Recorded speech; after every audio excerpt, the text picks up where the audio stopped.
Hi everyone, welcome to High Language Training Center English Alphabet Video Classroom. From today we will start to learn International Phonetic Alphabet. Assalamu alaikum sağdaşlar. Yaxşımısınızlar? Endi bizden bugünden başlap bizninki şu İngiliz dili ئېلىپپەسى şu sizin dersligimizde şu International Phonetic Alphabet. Yani şu xalqaro birlikka kelgan tovushlar sistemasini o'rganishni boshlaymiz. Endi bu xalqaro birlikka kelgan tovushlar sistemasini international deganimiz xalqaroliq. Phonetic şu fonetikalık hisobda şu tovush alfabet deganimiz şu ئېلىپپەسى dedik. Endi buni o'lchamli tarjima qilganda ingliz tiliniki transkripsiyasi deb aytib bir kasbiy atalg'i ekan. Buni osonlashtirib shu xalqaro tovush belgisi deb atab qo'ydim endi. O'zimcha. Shunga boshqalar sizlar kerak insonlik aslida amal bo'yi shu. Oson qulaylik bo'lsin uchun qo'y endi asosliga. Shunga shu bugungi International Phonetic Alphabet shuni o'rganishni boshlaymiz. Kunda biz shu International Phonetic Alphabetniki bir juftdan demak ikki tovush o'rganib bo'lamiz. Hamda bu ingliz tilida qancha tal tovush bor deganda ingliz tilida 48 tovush bor.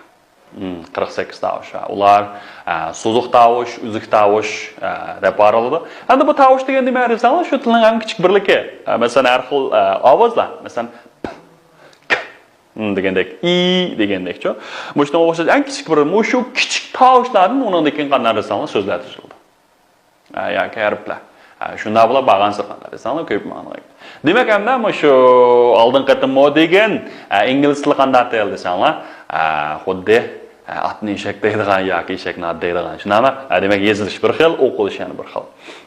Oldin qatimliq darslarda shu ingliz tilidagi harflarniki, 26 harfniki o'qilishi va yezilishi to'g'risida to'xtalgan. Endi bugundan boshlab shuningki tovushlarning o'qilishi ustida to'xtalamiz. Endi bizningki bu kunlik yo'llab turamiz kundaligidek. Undan keyin endi shunga bir musobaqa.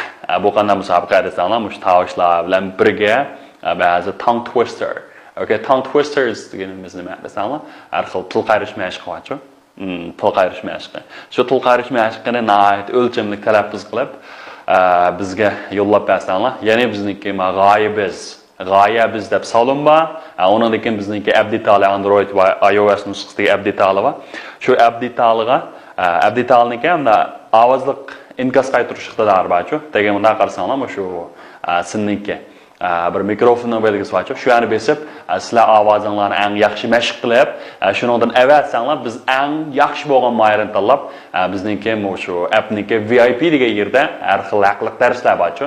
Masalan, eng muhim ingliz tili 1, 2, 5000 so'zlik, 8000 so'zlik, undan keyin har qaysi grammatika degandek darslar-ku. Shu darslarni sizlarga sovg'at qilamiz. Onunla şu 19 koy 8 mo kilometriki mo 9 mo kilometriki mo dersler var. Şunu sizlarga so'q qilamiz. Qanda cho'qim hammalarga mukofot bor, yaxshi terishib nim qilaman. Okay. Endi ingliz tilidagi shu tovushlarni so'ziq tovushni nima degan to'q desanglar, talaffuz qilganda biz talaffuz qilish organlarimizning mandaliqqa mesela to'solg'isi uchirmaylam talaffuz qilgan shu o'kimizdan chiqqan va masalan i a degandek-chi. Mush tovushlarni so'ziq tovush deymiz. Buni inglizcha vowel sound deymiz. Vowel sound, vowel. Okay, endi yuanyin deydi hanzucha bilan deymiz, yuanyin deymiz. Tushunami? Okay, endi consonant degani uzuk tovushlar. Masalan, har xil masalan p, k, t degandek-chi. Mushlarni uzuk tovush deymiz. Buni fuyin deymiz. Agar buni harf deymiz, yuanyinzimi, fuyinzimi deydi. Uzuk tovush harfi, so'ziq tovush harfi debchi. So'ziq tovush harfi. Endi bugun tovushlar keladi. Avval albatta nima desanglar, shu so'ziq tovushlarni talaffuz qilishdan boshlaymiz. Agar shu so'ziq tovushlarni o'lchamli talaffuz qila olsangiz bo'ldi, 70-80% to'g'ri talaffuz qildik emas desanglar bo'ldi. Bular so'ziq tovushlarning keyin tayin Nima deymiz desanglar? Jiq savatashlar xatolashadi. Okay. Bunda mesela uzun so'ziq tovush, qisqa so'ziq tovush deb ayrilamiz. Hamda buni manda desam boshqalarmi? Mana esingizda qolmaydi-ku bu. Buni bara o'rgansanglar esingizda qoldigan narsa. Buning qoidasini so'zlab yurmadim-ku. Bek lozim bo'lsa shu ekrandan telefoningizga rasmga tortib olsanglar bo'ladi. Ama so'ziq tovushlarning bo'linishi. Bo'lmadim. O'sha yezib qo'ydik mana. Lazım bek arayayım deb qolsanglar. Mo'shundan foydalansanglar, ma'usda jiq to'xtalmadim.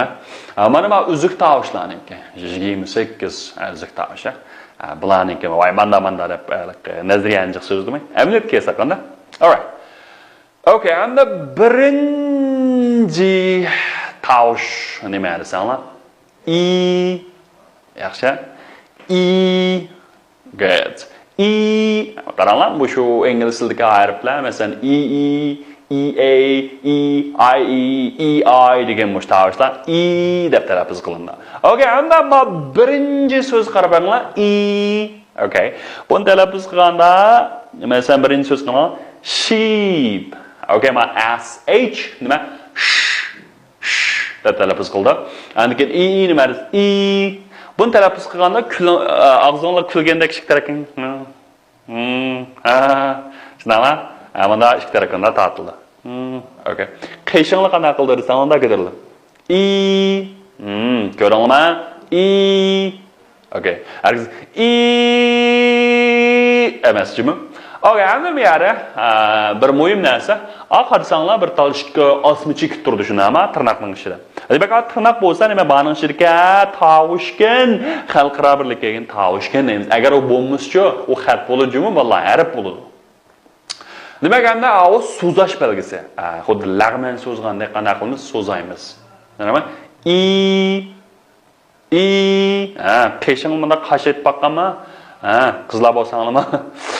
Qash atganda qishinglar ustiga ko'tariladi-mi? I.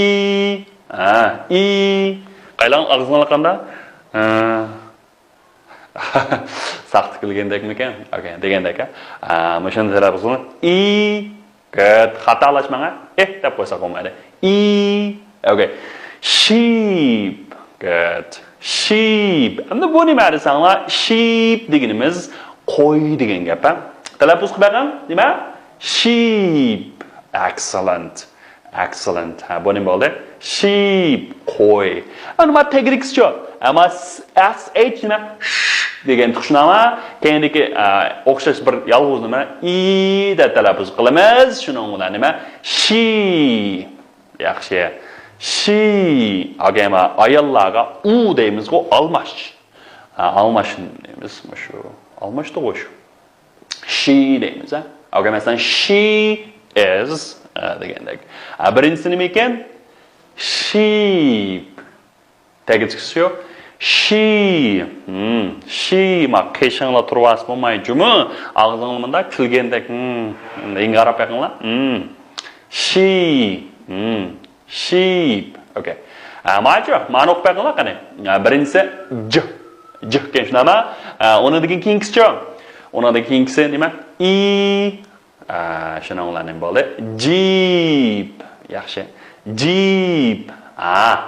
Ma'no deymiz Jeep. Good. Ondan keyin qaranglar, men keyindagi osma chekitni elevattoq. Mana elevatsak nima bo'ladi desanglar? Okay, deb qaranglar. Ya'ni eq bor-ku, Bu emasmi? Naqay tiz qisqa. Bu qaysi harf bilan bu shuning ichida kelgan masalan I, Y, E, U, I, U degan bu harflar mana shu deb talaffuz qildi. Birisi I qaranglar kilgandek. Hamda man talaffuz qilganda ancha bu og'zimizda ham kulmaydi, ham unda bek cho'ng o'zgarish bo'lmaydi. Qisqalar nima? Uncha kulib ketmaymiz, hamda og'zimizda kalashdaga chiqqanda unda kulib ketishni haysto. Bu nima? Voy, ma qishimni ko'tarib ketdi. Alright. Endi macho mesela o'xshashmi SH nima? Shunama. Yanchi buni talaffuz qilma nima? Ship. Okay, nima deyapmiz? Ship. Herkes sheep deb qo'ysak bo'lmaydi. Endi bu ship deganimiz nima desanglar? Paraxod. Okay? Ship deganimiz nima? Paraxod. Paraxod. Bu nimaki ship. Okay, ship. Buni herkes sheep deb qo'ysak bo'lmaydi. Sheep deganimiz nima edi? Sheep deganimiz qo'y. Qo'y. Majo ship. Okay. Keyingisi bir tavsha. Keyin deganimiz Okay, bu nima desanglar? Fish. Okay. Fish. Deb qaranglar. Fish. Good. Fish. Yaxshi. Okay, endi fish deganimiz nima? Baliq. Baliq. Endi bu ikkisini hamda farqlantirish intayin muhim. Qaranglar, birisi nima ekan? Nima ekan? Shunami? Yani birisi Mesela matuvendeki sözlerini arıp bakayla. Qaranglar. Sit, sit. Been, been. Feed, fed. Sheep, sheep. Sheep, shit. Okay. Mana tercüm qilmanglar. Tercüm muhim emas. O'qisanglar bo'ldi. Nima ekan? Sit, sit. Qaranglar, sit. Qachonlar unda keltirildi? Shunami? Ya'ni birchi sit. Bu hargiz qishimiz yoki og'zimiz bek cho'ng ochilgan. Sit. Sit. Nima? Sit. Sit. Yaxshi. Sit. Sit. Been. Been. Feed. Fed. Sheep. Sheep. Sheet. Shit. Okay, shit. Deymiz, shunami? Shunga ko'p qanday qilamiz, mashq qilamiz. Yana bir qatam o'qib o'taylik. Agishinglar qatama, agish bo'qinglar. Sit, sit. Been, been. Feed, fed. Sheep, sheep. Sit, sit. Yaxshi. Yaxshi. Bo'lsa qayta anglanglar.